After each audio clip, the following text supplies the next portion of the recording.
Hey, welcome back, everyone, to another Tuesday Newsday. I'm Alternis. I'm the Community and Marketing Director for Catalyst Game Labs, and I'm pretty excited. I have Trendane Sparks with me.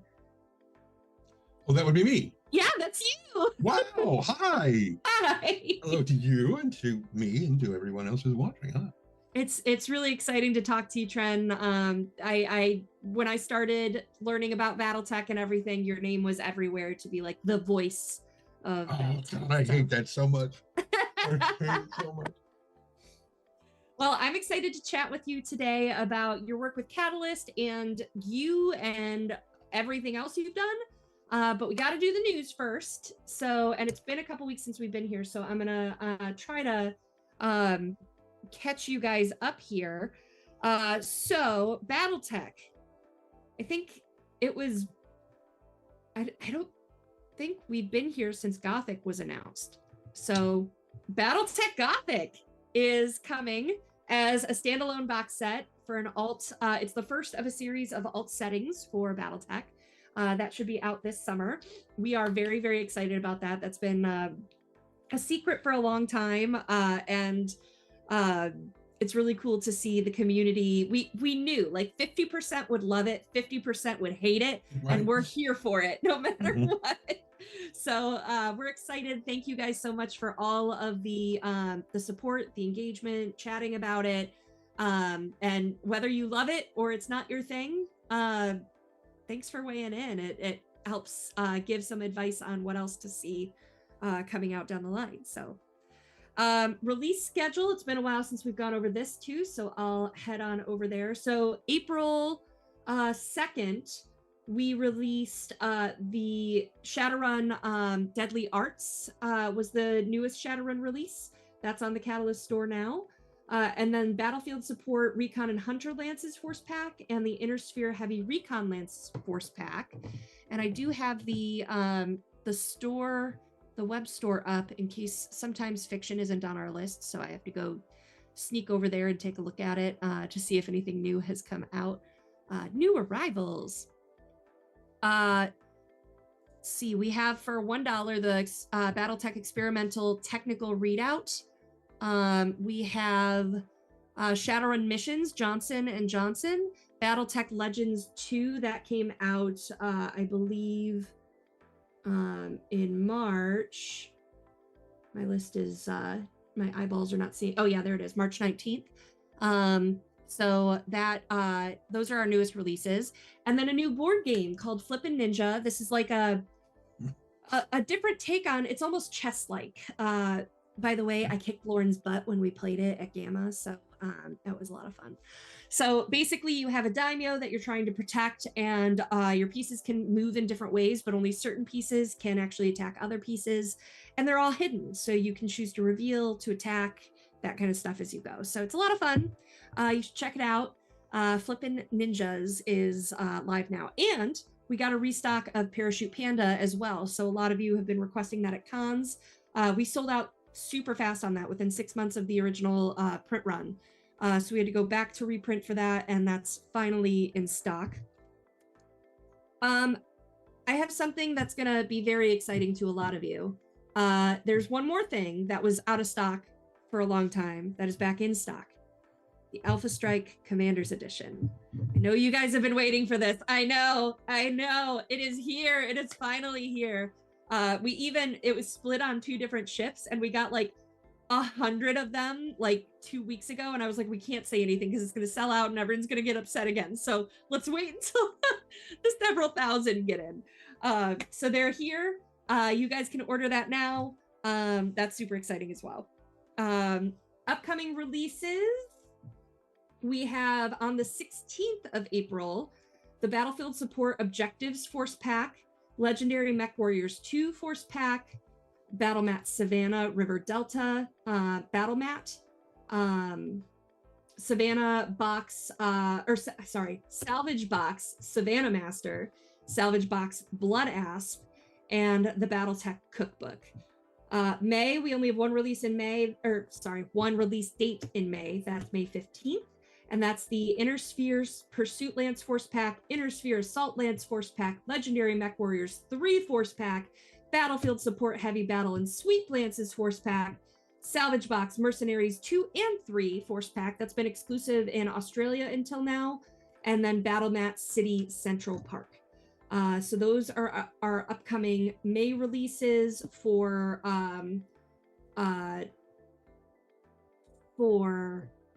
sorry, I got distracted. For Battletech.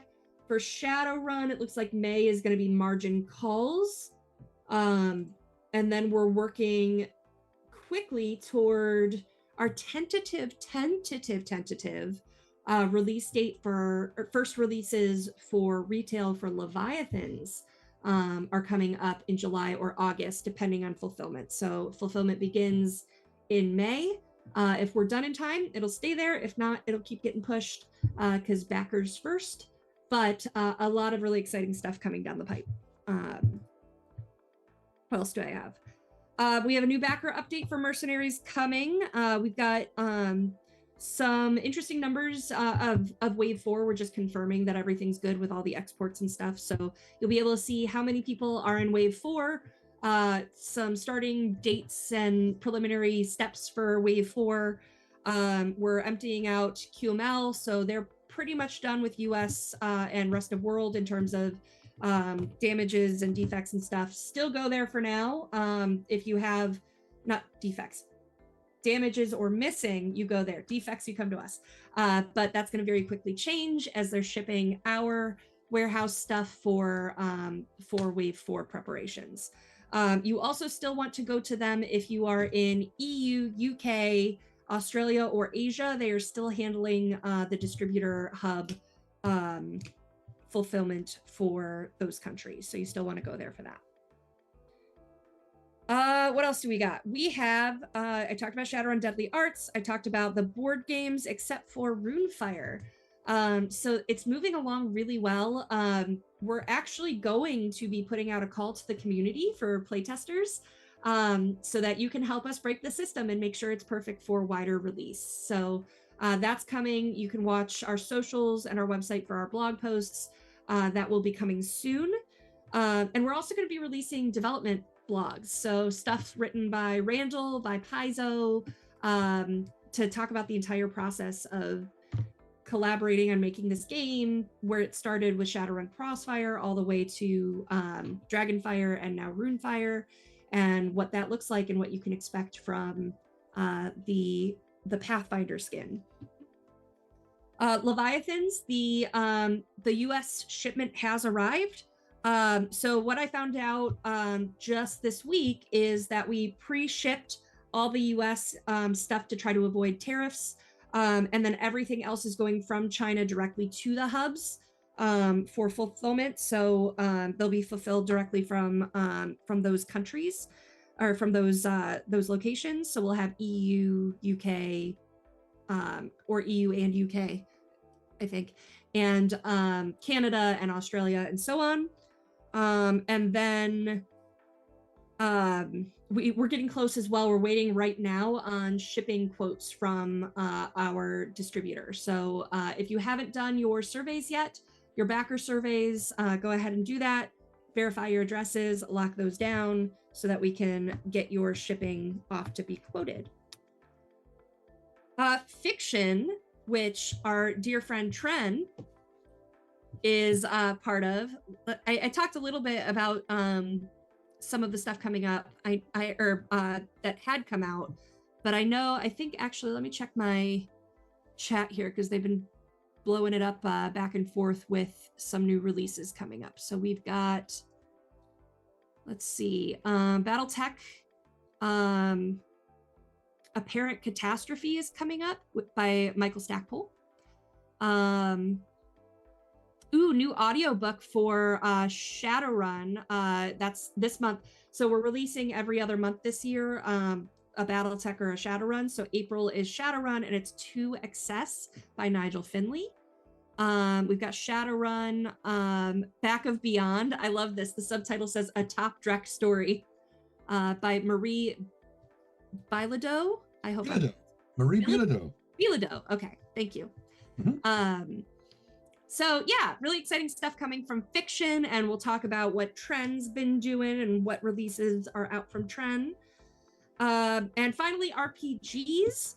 So Voltron, the Pledge Manager, is now finally live. We waited way too long on that. So please go do your Pledge Manager. I think we have like 73% have already done their Pledge Manager confirmations for and verified their addresses, so that as soon as that stuff comes in, we can lock it down and send for shipping quotes. So excited for that.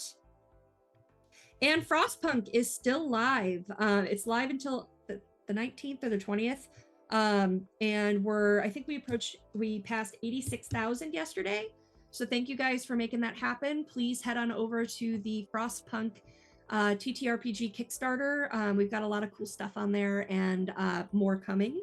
So exciting project working with 11-Bit Studios there. Lastly, before we get over to our special guest for today, I do want to kind of unofficially, this is an official channel, so unofficially is dumb, but I'm not Lauren. So talking about the tariffs, I do want to just say something, but we will have more coming directly from Lauren shortly. He's working on a blog post or something. So basically, at this point, don't worry.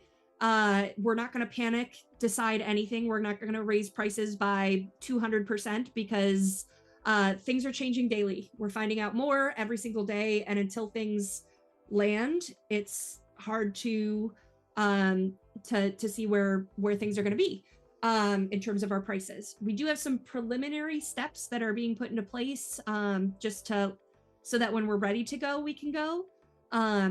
But we did mention in the I think Lauren told me it's going to be in his post for sure, so I might be a percentage point or two off, but he says he only at this time expects the price changes to go up by 14 to 17% or something like that. So but we are going to be sending out a newsletter as well, so that goes into effect in another 30 days or so. We announced during the last newsletter last month that we are going to probably change prices in 60 days. So you can go ahead and place orders now so that you can avoid the uptick in charges. But at this point, that's the only official price change that is probably coming at this time. So Lauren did make a comment for an article that's on Forbes. If you want to check that out. This is going to affect the industry, and it's definitely scary and stuff like that. But until it settles, we don't want to jump to any conclusion or announce any plans that are going to need to change anyway. So, but just wanted to at least address that and qualm any fears that might be out there at this time about what's coming. So, oh, and as we said in the newsletter as well, and a blog post a couple weeks ago as well, any Kickstarters that are funded, this will not affect them. So like Leviathans, for instance, I think, I'm not 100% sure, but I think while we were on the water and there was all the congestion, the boat didn't get here in time to avoid some of the tariffs. So, but crowdfunding backers, we are not going to be changing the prices on you. We are not going to be asking for more to offset those tariffs. We're going to eat that. But for retail, prices will go up. So we did say that about 30 days ago. So you can check catalystgamelabs.com and find that blog post. It's on our social medias as well. Whew. That was a lot of news. A little bit, smidge here and there. Yeah. How are you, Tren? Kind of tired. Yeah. I guess maybe it's weird how when you make your own hours, sometimes you have a really hard time establishing a sleep schedule. So it's like, I think I'll go record for a couple of hours, and then you get in, you get everything set up, and you get your noise profile. Like, okay, I'm ready. I just want to lay down. It's like, how can I be this tired? All I did was move the mic arm from here to here and push a button. And all right, I'll just take a quick nap. And then it's 14 hours later, and you're like, what happened? Tren, I just noticed your t-shirt. Can we do a little hype for our vocalists? Arvin Elleron. For these guys. Well, Yeah. it's funny. It's funny you should mention that. Marie Bilodeau and John Helpers and Jennifer Brozak and I all play D&D on Arvin Elleron's channel. We're all the same Woo! party. So we're playing an Eberron campaign, and we are level 15 right now, working through trying to prevent, crazy crap from happening. But that's why when you were like, Marie, and I'm like, no, oh my God.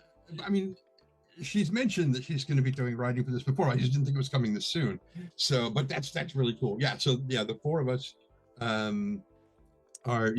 like all these people who do work with Catalyst that are in this D&D campaign. I just find that amusing. We all know each other somehow. It's a degree of separation. Yeah. It's like my Kevin Bacon rating is 1. Yeah, right.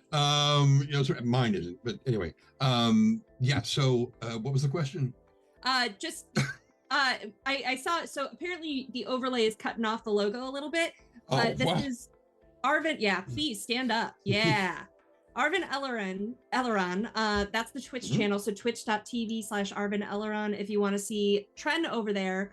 Or once a month, I go on and I play in the Our Vocalists, which is a bunch of voice actors that narrate through and voice act through text-based video games, which is a lot of fun. And Tren used to be on that one too. Used to, yeah. And then it got too hairy for me to try to do that and everything else I'm doing.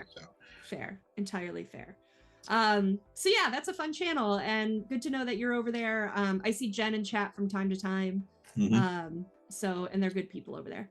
Yep. I think actually it's been announced. Zach Clay from Arvin Elleron's channel is GMing something for Critical Role. Really? Yeah. I had not heard that. Oh, that's nice. There's a photo of him with Ashley and a couple of and Caleb and stuff like that. So it's pretty cool that he's. I think I saw that on YouTube. I think I saw in the shorts section. I think I saw his face in there. That makes so much sense now. See, all the industry is interconnected. Well, I want to hear about you, Tren. So how did you get started voice acting? Okay, I'll try to give you the abbreviated version. In 1970, no, that's too far back. My family had always told me that I was a great actor and I did really funny voices, and that is just not objective feedback. I mean, it feels good to have family and friends say stuff like that, but that's not the same thing as having industry professionals saying that.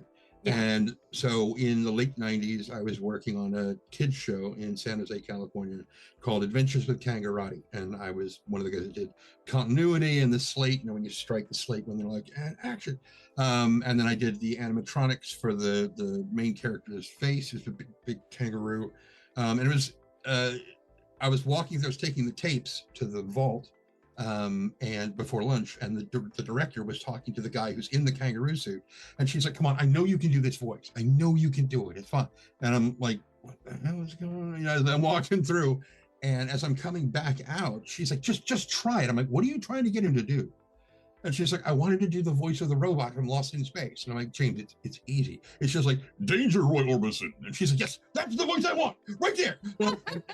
James was like, yeah, get him to do it. And he just ran out of the room. And I was like, okay. And the next thing I know, we're standing in the booth recording the dialogue. And she's like, she stops me at one point. She's like, have you ever considered doing this for a living? And I was like, no, not really. And she's like, you should. And so I kind of put a pin in that. And 10 years later, I was working at Electronic Arts in Redwood City, and we were just finishing up Brutal Legend. And another part of the company was making Dead Space 2, and they were looking for placeholder voiceover people to record some of the dialogue so that they can hear it spoken and make sure that it flows the way it's supposed to. And then eventually they bring in the real voice actor and have them do the thing and record over you. And I'm like, that's fine, just give me a copy of what we make for my demo reel and I'm happy. Like, yeah, sure, no problem, just don't tell anybody about it until it's done.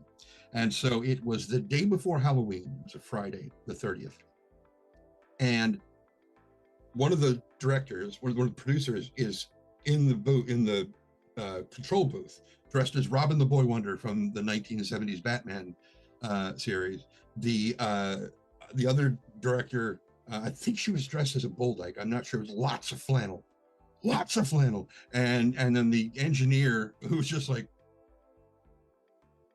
"What's going on?" I'm like, "Dude, it's Halloween." I was not wearing the polar bear costume anymore. It was basically on the chair next to me. But we're doing these voices for Dead Space, and when we got done and the producers left and the audio engineer came in, and I gave him a thumb drive, and we're in the vault, and he's making a copy of it for me, and he stopped and he looked at me, he's like, "Have you ever considered doing this for a living?" And I was like, "Yeah, the idea has crossed my mind." And he's like, "You should. You put more into that than most of the professionals they bring in here." Aww. And I was like, "Okay." And the next month, they laid off 1,800 people, of which I was one. And they're like, "Here's your severance check." I'm like, "Bye!" And I was out the door. And I'm like, "This is going to buy my first, gear for recording." And that's where it kind of kicked off. And awesome. A couple months later, I was working at Capcom, not too far away. And on our Vanilla channel, Shadowrun Hong Kong had just released from Harebrained Schemes, and we were doing one of the first Our Vocalist things where we were, doing the dialogue live on the thing, and Arv was in the offices at Harebrained Schemes in Seattle. And so Mitch Gettleman is sitting there on his headphones. He's sitting next to Arv, and it gets to the very first line that Arv wanted me to do, which is Duncan Wu, who is this orc cop who works in Seattle. And his first line is, "Well, don't you look like shit?" And you just see Mitch, because if you look up the video on YouTube, Mitch is like, oh, and he kind of adjusts in the seat, and he looks off camera at somebody else and smiles and nods, and I'm like, "Got it." And then awesome. it was a couple of months later. He's like, "We want you to do a voice for Battletech." And I'm like, "Done." And after that, John called me and said, "Do you want to start narrating audiobooks for us?" I'm like, "Done." And it just cascaded. That's awesome. Yeah. So for our viewers, can you kind of walk us through, like, what are the steps for doing an audiobook? Like, we listen to the final 8-hour or however long product, but how long does it really take you, and what are the steps? It varies a little bit by narrator, because it kind of depends on your workload and how you do it. For me, I'm more of an artiste. I'm more of an actor. So for me, the book is a script. It is to be performed. It is not simply to be read. So I read the story all the way through from beginning to end before I even decide whether I'm going to do it. And I have to make sure that I know the story, where it starts, where it ends, and how it gets from A to B. And if there's anything in there that I'm not comfortable with, that, I don't want to give breath to, because there are some things in some books, not Battletech, a lot of that stuff is generally fairly well winnowed out, but there have been other franchises that I've been like, I'm not cool with this. This is not, I appreciate the opportunity, but no, I'm not the guy you want. Sure. Anyway, so you read the whole thing, and I assemble a list of things that I think are typos and things that I think I need pronunciation help with, because I want to make sure I pronounce it right. And so I send that to, in this case, John, and John takes the typo stuff, and Ray gets the narration or the pronunciation stuff, and they eventually send the stuff back to me, and I start recording, and I go through, record it all the way through each individual chapter, and then I go through and I listen to it. When I'm all done editing and putting in the effects and everything, I listen to the whole thing from beginning to end, and I read along with it to make sure I didn't screw anything up. And when I'm done, then I package it all up and I give it to John, and he uploads it. Sorry, this went from general narration of how do you do it to very I'm interested. Excuse me. So for me, that's kind of thing. So I usually wind up reading the story at least 3 times in the course of it, so that I understand. I mean, I need to understand it almost as well as the author does, because I need to understand the characters' motivations. I need to understand why they're doing what they're doing, because if I'm going to bring these characters to life for people, I need to know who they are and why they're doing what they're doing. And there are Like if you go to Fiverr, you'll find people who are like, oh yeah, I'll narrate anything. It's like they are organic text-to-speech engines. And, while I won't say admirable, but it's, I can appreciate the fact that you've got a job to do, but it's not the same thing as performing the story. Right. Do you take notes on the different characters and how you want to do their voices, or like the things that the text gives you about, like, this one's in adolescence, this one is an adult old man orc, or whatever? Like, how do you differentiate or choose to differentiate each of your characters? Some of them, as with many quizzes on the internet, all of my answers start with "it depends." It's like, for a lot of them, if the story is really well written, it's very easy for me to keep the characters separated in my mind. Each of them is very distinct. And so I don't have as difficult a time remembering which voice I'm using for it. If it feels like they're getting too similar, then I'll jot down notes about, okay, this one sounds like, or I will record a small snippet and give the file name that character's name, so that I can go back and listen to exactly what I did with it. Mm-hmm. And generally it's okay, as long as they're not all in a room talking to each other. If they are, several chapters apart, you can have two characters that have very similar voices, as long as they never wind up in the same room at the same time. Right. It's suspension of disbelief from the audience helps a lot with that. Because, I've got a dozen, maybe 15 voices that I can keep reliably distinct, but when you get beyond that, it gets a little challenging. Sure. Okay. I know that Catalyst used to do just solo narration, and now they're moving more toward dual narrators. How do you represent your female characters? How do you make the choices to do that? You mean when I have to do the female voice?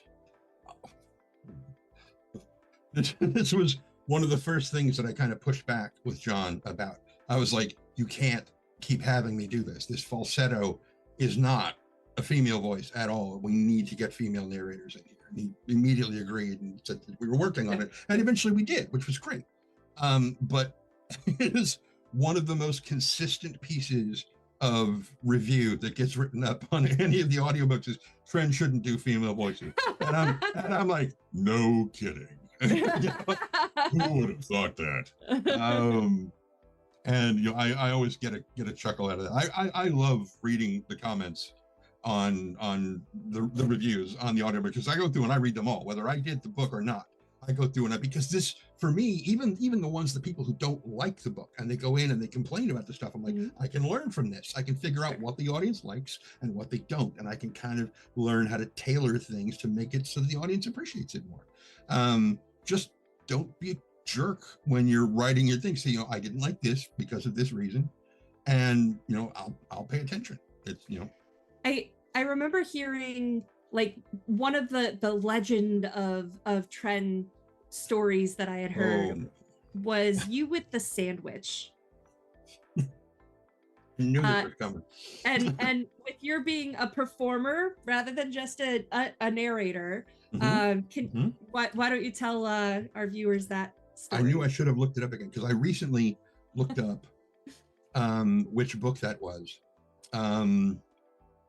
It was the one where Devlin Stone gets defrosted, and the kid who defrosted him, I've forgotten his name. Our chat might know. Yeah, they probably will in just a few seconds. It'll come up. Anyway, he has been called Tucker Harwell. Thank you. Yes, Tucker gets called up to talk to, like, one of the big guys from Space AT&T, Comstar, and the guy is sitting there eating curried eggs on toast, and it's like the text is describing how this like the sound of him doing this, and Tucker is like, like his stomach is turning, and I'm like, wait. And I got up and I ran to the kitchen and I made some toast, and I came back in and I got right up in the mic while I was eating, and I was delivering this guy's lines, and one of the people who had reviewed the thing was like, nobody wants to hear this. This was unnecessary. And I was like, yeah.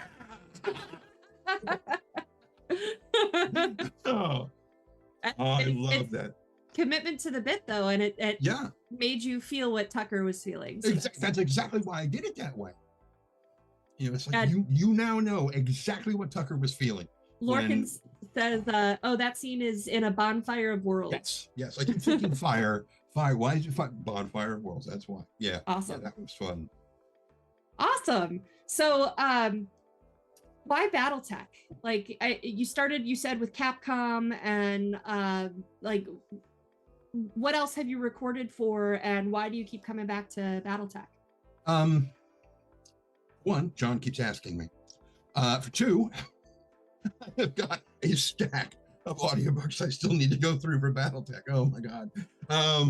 There's a lot on my plate. I really need to get to them.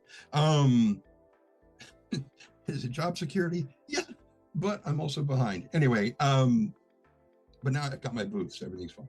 Well, answer the question, Tren. When I think the first thing I narrated was the first 3 Battletech books, the Grey Death trilogy. And no, that's not true. Fire and Frost or Shadowrun? Yeah, that was Shadowrun. I'm trying to remember if that was the first one that I did, or there's another one for Battletech that I did before that. But the second book, well, 3 books. I did 1 book of Battletech first, and then I did the trilogy. Was kind of how I started. And I remember going through and reading the trilogy and being like, the description of these mechs is very different from what I remember in the games, because these seem more like the legs seem thinner, more spidery kind of thing. And I was like, this is really neat how you get these different interpretations of this thing. This is really cool. And then as a fan of the Mech Warrior games from like back in '95 and before that as well, just this gigantic stomping machine, which is just like, hello, hi. It's just, I loved it so much. And it had a very industrial, visceral, heavy feel to it. It didn't feel like a lot of anime where things were very, very fluid and humanoid and fast movements and whatnot. This felt like it would crush you if the pilot wasn't careful. Yeah. Not even him trying to hurt you, but just you happen to be in the wrong place at the wrong time. I loved the brutality of it in a way. For somebody who hates combat, that sounds like a weird thing to say. But anyway, it always feels like Battletech has a sense of momentum with its narrative. Shadowrun does too, but it's very different. It's more organic, I guess, feeling, because there's not as many big, heavy, stomping robots in Shadowrun. But you got in Shadowrun, you've got the people. Yeah. And it's one contiguous story. In Battletech, you've got, the political intrigue, and then you've got the mech combat, which feels like it's still a person, almost like a person in armor, which beautifully fits the feudal nature of the whole thing about them being knights on horseback and whatnot. But those feel like almost 2 different reflections of the same kind of thing. And I really like that. It's almost like 2 stories in one.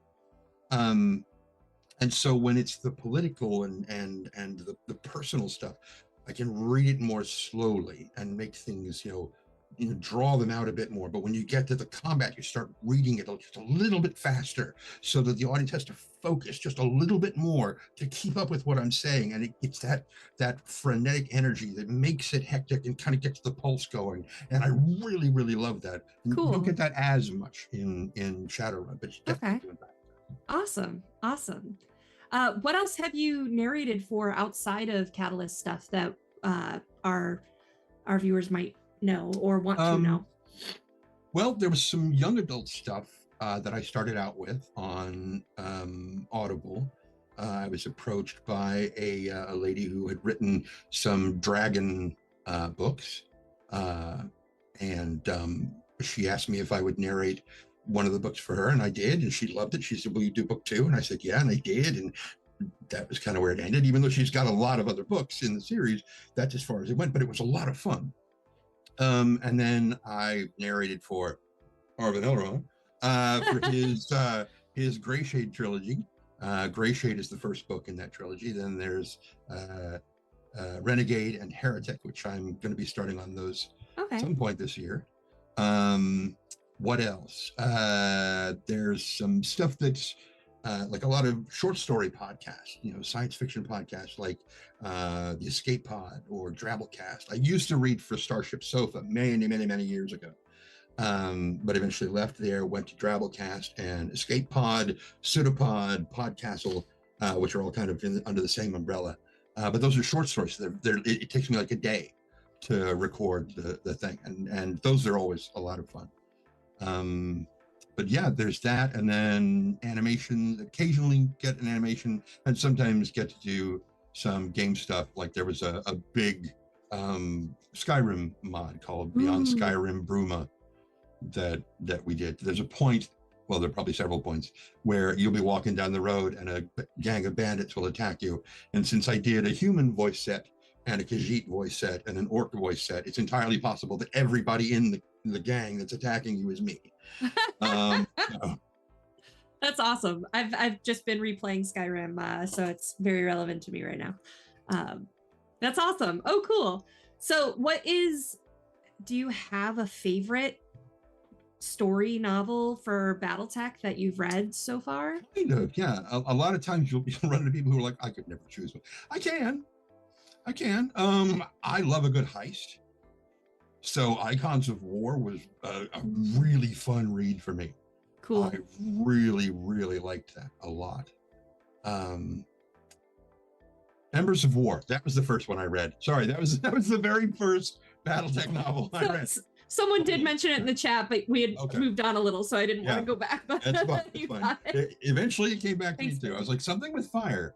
Embers, right? It's always fire. I don't have more fire. Yep. Yeah. Mm-hmm. Anyway, Icons of War. I really enjoyed because it felt like 3 or 4 different stories because each little phases where it's like, okay, we're going to do this, and when that falls apart, they have to come up with a whole new thing, and that becomes a different story within the overarching, story of the whole thing. And I really dug it because I also like, heist movies like Ocean's 11, all the Ocean's movies and whatnot. I loved Leverage, the TV series.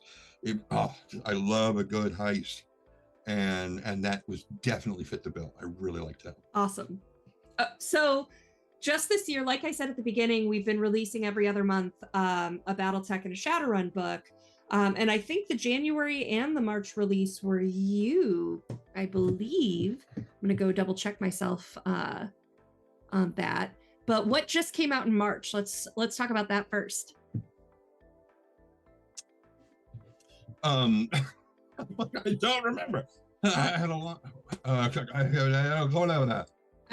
had it up, and then I went to Arvin Elrond and gave it up. Let's see. Hour of the Wolf finally came out. That was January. That was mid-January. We've been working on that one for a long time. There was all kinds of just craziness surrounding that one, but we finally managed to get it out and get it published, which was just, whew.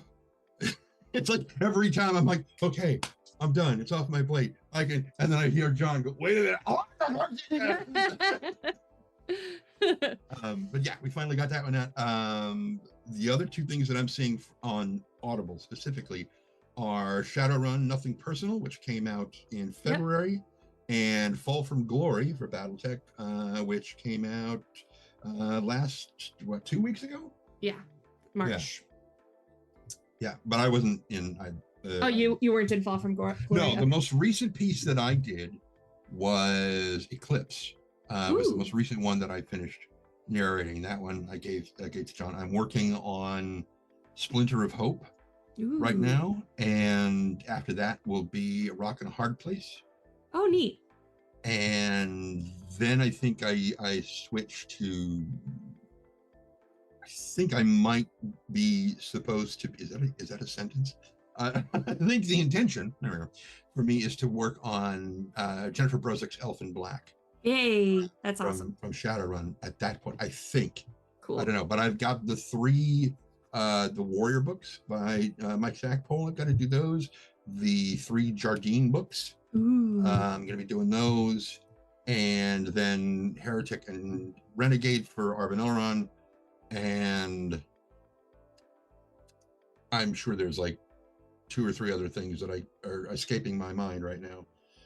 How long does it take you to record one book? Like, I know there's novellas and the short stories and stuff like that, but like, it depends. You just listed all this off. Is that like, for you, is that like 6 months of work, or? It would have been, because before I got my booth, I could only record when this room was quiet. And when there's like nobody getting their roof done across the street. Or I think a couple of years ago, we had a guy who like had a car crash with his Honda, and he decided to bang the body panels out himself for days on the streets, outside the street. I'm like, would you please stop? So I had to work at night. And so I was awake at night recording and sleeping during the day, and I couldn't get anything done. I couldn't do any business during the day because I was out cold. Anyway, so now I have my booth, thanks to several people from the Battletech and Shadowrun communities. Thank you. And then a friend of mine here locally who made up the difference.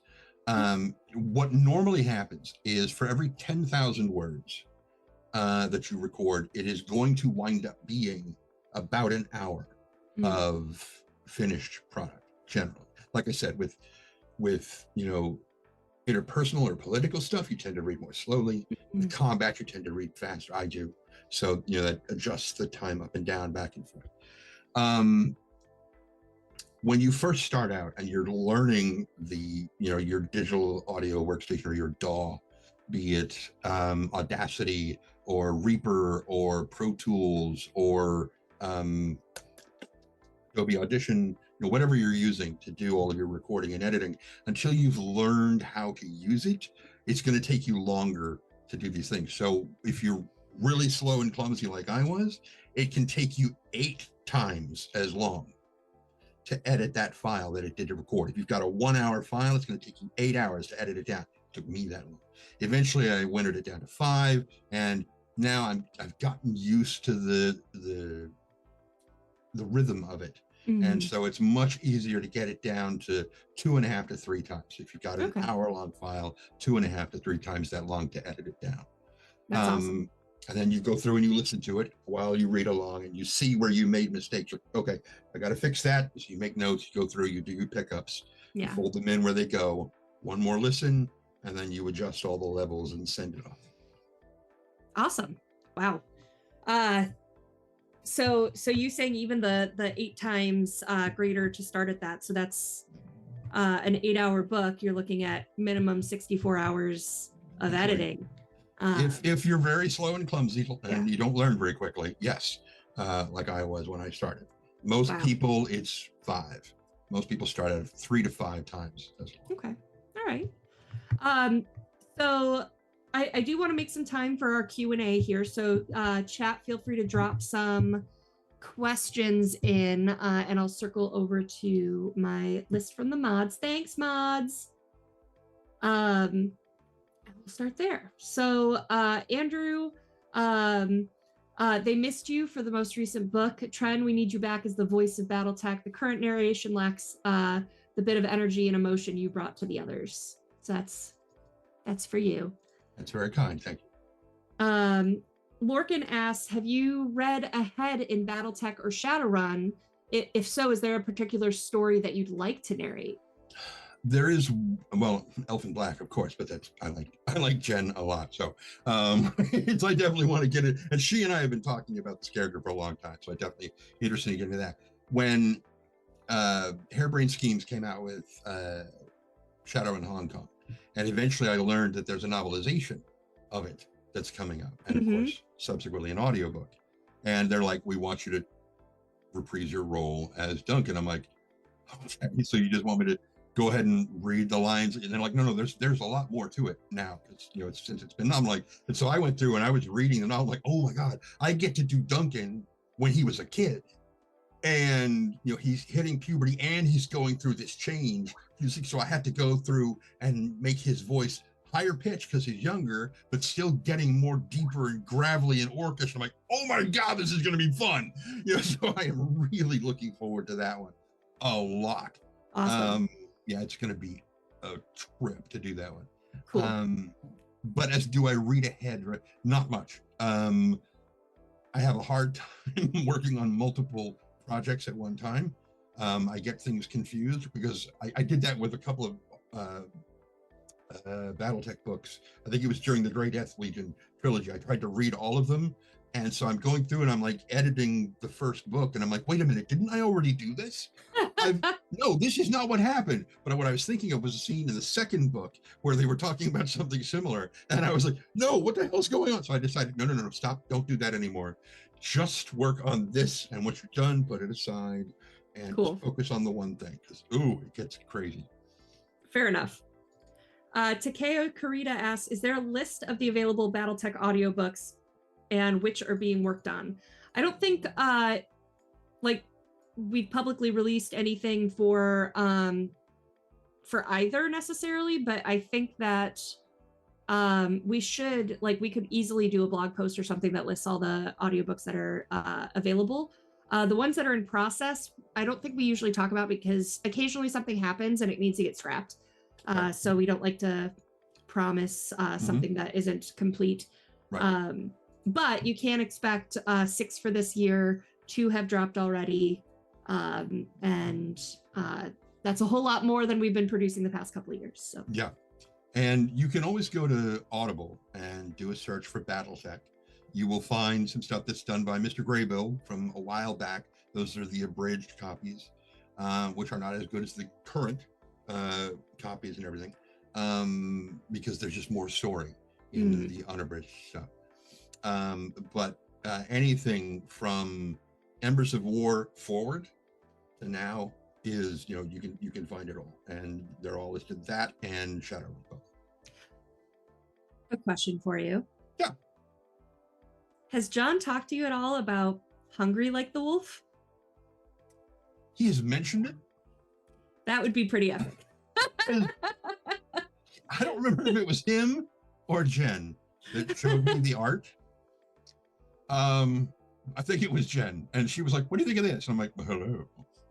Like, who is this? And she's like, oh, that's Alric. I'm like, what? Yep. Wait a minute, what? And so she told me, and I was actually watching the Tuesday Newsday where you guys were talking about that. And I was like, no, this has got to be an April Fool's joke. Wait, what month is it? Wait. February. hang on. Maybe they're just getting a leg up on April Fool's. Maybe that's what. And I'm like, wait a minute. It was like a month later that I was thinking about it again. I think it around the time that Jen and I were talking about it. And I was like, oh, wait a minute. Does that mean I have to do this? Do I have to narrate this? and we were laughing about it because I had recently auditioned to do audio for a game that's very spicy. And so I was like in the booth doing these very erotic sounds. And Jen is like, well, we get, I'm like, no, I'm not doing, that's not the kind of story we're doing here. All right, back to the fans. Yes. Takeo Kurita also asked, what kind of scenes do you like to narrate the most, and which the least? That really kind of varies by my mood on the day. I really like, one of the things I really like is when we've got a book that features the clans, but it shows us an aspect of their society that we don't get, which is another reason why I really like Icons of War, because we get to see some of the other castes in clan society. And because when I was growing up and playing MechWarrior, all I knew of the clans was just the warrior caste. That's all I knew about. And so when you get to see either the other caste or the warriors interacting with the other caste, or the warriors being reduced to any of the other classes, it brings out this element. There's a scene where Paul Moon has to learn how to work with a Myanmar stretcher to work on the battle mechs and everything, and the slow dawning of him realizing that, wow, these texts actually, they do a lot more than I ever gave them credit for. This is not an easy thing. You know, these people are worth the respect that we should be paying. And I was like, ooh, character growth. Holy shit, yes, give me that. I really, really like that a lot. It's one reason I like Paul Moon a great deal. Awesome. Yeah, but I also like doing combat because I like getting the pace up and trying to ride the line of it being too fast to understand. Because when I first started, I narrated very, very quickly, and I was told slow down. Slow down. There are a lot of people that English is not their first language, and they are having to translate in real time while they're listening to you. And I'm like, oh, okay. So I try to ride that line with combat. And just make it so they're like, wait, what just happened? That's the anxiety. I'm not anxiety, but good anxiety. Yeah, good anxiety. Yes. Okay. Takeo also asked, was there any scene or chapter that was especially difficult to get right? These are great questions, Takeo. They are very, very good.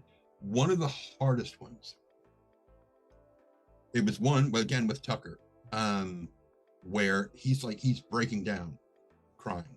I don't remember exactly what. It feels like there were several points where that happened. But this moment of emotional fragility with him trying to explain something, but trying to hold it together enough to get the words out, because he doesn't want to wallow in this moment. He just wants us to communicate, this is why it hit me this way, and be done with it. And then he can go break down somewhere else. But for right now, he's got to hold it together. And that emotional restraint is very challenging to maintain, not just to convey, but to maintain it. And then if I mess up, I have to back up and dial it back and start over again. And when you really, like, if you're trying to sob, I mean, if it's laughter, if it's something like, it's very easy to do an edit break between them and stitch those together. There's something about crying that is very, very different. And it's much harder to find a point where you can stitch two disparate clips together and make it sound right. Not make it sound like there's a cut there. And that's fun, but man, it can be rough. That's interesting. Neat. A couple of general questions. Madcat 352 asks, when is the third Star League pack coming out? Let me go take a look for you. I was going to say, I don't know. Next question. Let's do, heading back over to my list here. I know there's 2 different force packs that have third in it, so I'll find both of them for you. June 15th is currently slated for third Star League Strike Team Force Pack. There is a question by it whether or not that one is going to be a BNN release. I'm not sure what conversations are going on about that. It might be that they're asking for something, but and then the other one, there's so many force packs and all this text looks the same. August 15th, third Star League Battle Group Force Pack so we're looking at mid-August. I just realized though, May 15th, June 15th, July 15th, those are not the real street dates. So sometime in June, or sometime in June for third, and sometime in August for the other, unless they get bumped or moved. And then back to my questions. Andrew asks, audio Shrapnel when? I haven't heard anything directly from John. Have you? Yeah, no. I think I know there's so much fiction. When we have 40 years of fiction to get through and then new releases all the time, I know that there's so many that are in progress that it's probably going to be a while before we look at expanding any new contracts. So I don't think it's a no. I think it's a win.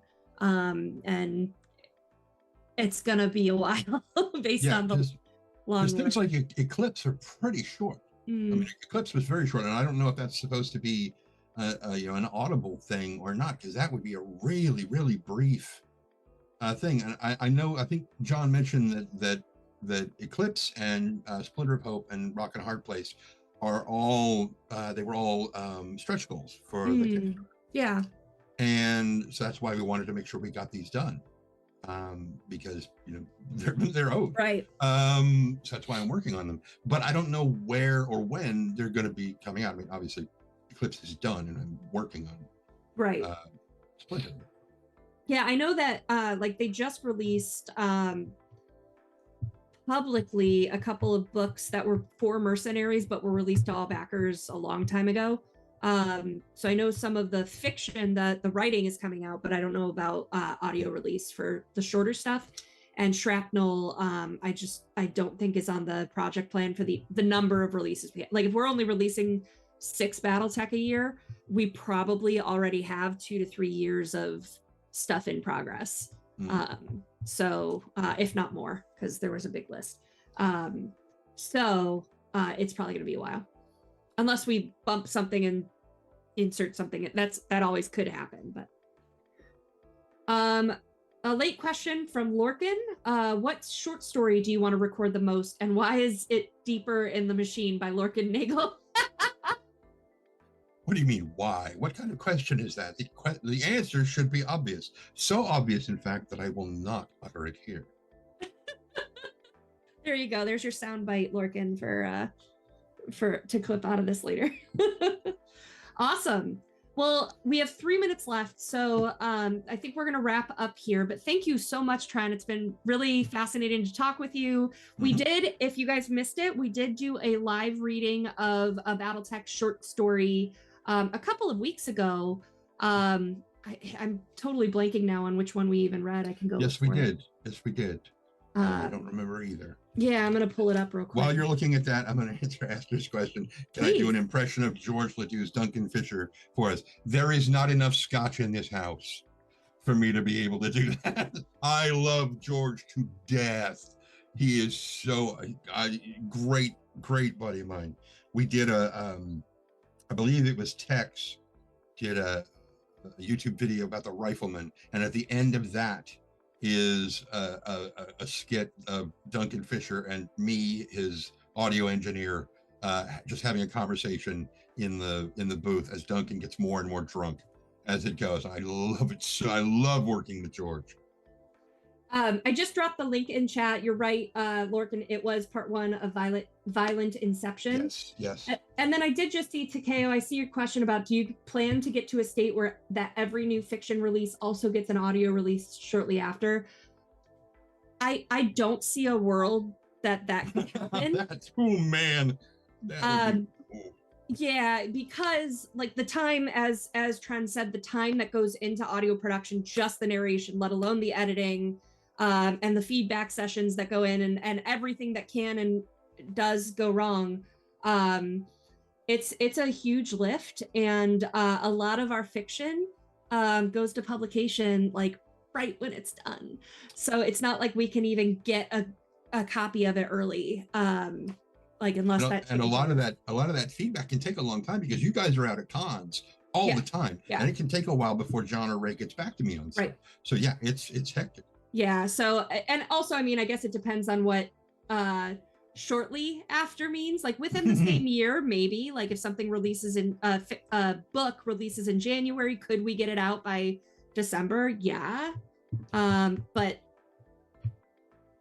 depends on what's in the stack already. Yeah. At some point, if like we get our system, for those who don't know, so audio has moved around a bit, but is coming to my company for production. I don't know if you knew that, Tren. But there's so much already in the pipeline that we haven't even started on Battletech, because it's all still coming down.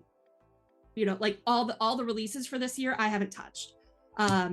So it's just a ways away, and until we get situated and have a process where we can like figure out how to be more streamlined, or one of the things I'm hoping for eventually is pre-order and saying like, hey, even if you're finished with the book, maybe we just wait 6 months to release it so I can, I don't know, do marketing. then maybe we could see something where audio releases shortly after the fiction. But yeah. But good questions. Thank you all so much. Thank you so much, Tren. Where can people find and follow you? Blue Sky. Just as Trendane Sparks? Yeah, just Trendane at yep. Awesome. Here on YouTube, even though I don't really post anything anymore. I used to stream on Twitch. I don't anymore. I mean, I'm on, our channel. You can see me there. Usually twice a month. We try to play D&D twice a month. Cool. But depending on schedules, sometimes that doesn't happen. So.